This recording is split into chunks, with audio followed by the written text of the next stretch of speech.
There is a day for everything. For instance, today, July 25th, is National Wine and Cheese Day. But more importantly, today is also National Hire a Veteran Day, a reminder of the value veterans bring to the workplace and the challenge they can face transitioning back into civilian life. Joining me on this National Hire a Veteran Day is a veteran herself, Keisha Javis-Jones, Director of Community Partnerships at Foundation for Women Warriors. This is a Southern California-based nonprofit. I mentioned you're a veteran, 10 years in the Marine Corps. Keisha, thank you so much for your service and for being with me tonight. Thank you very much for having me here. One of the challenges that from transitioning from military to civilian life, there are plenty of challenges, especially for women veterans. What are those? Yeah, veterans face a number of issues whenever they come to transition, specifically women. One, we join the service usually at such a young age, and then how do you navigate being present in your home, being some of us full-time mothers, others are, how do you navigate transitioning your skill sets?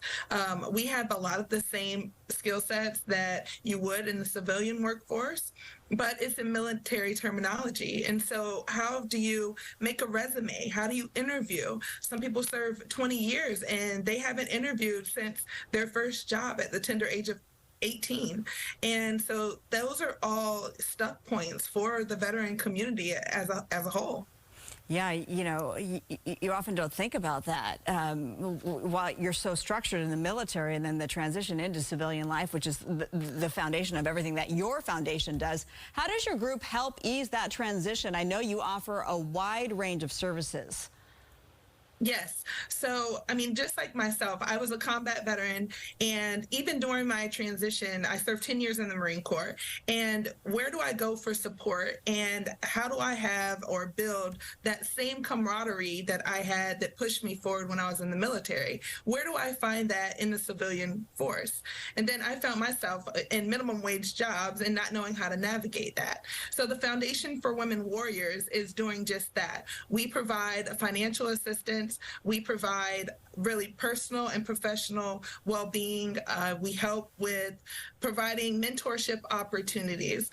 So we're all about supporting the economic, personal, and professional well-being of a woman veteran. We can pay for housing, childcare to make sure they're full-time in school or full-time employed.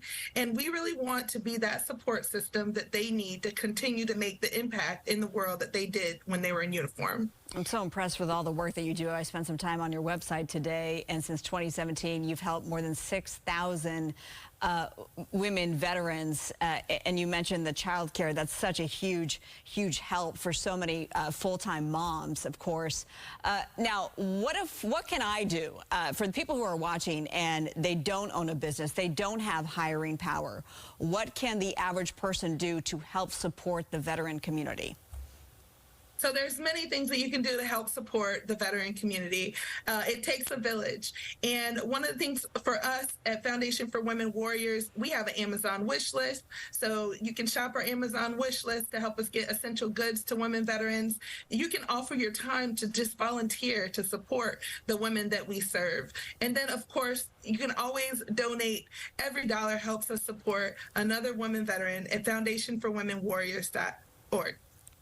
You just said it right there. Visit foundationwomenwarriors.org for ways that you can get involved, donate, participate, or seek assistance yourself. They are there and willing to help. They want to help. That's why they're doing what they do. Keisha Javis-Jones, thank you so much again for your service and all you do. Thank you very much for having us.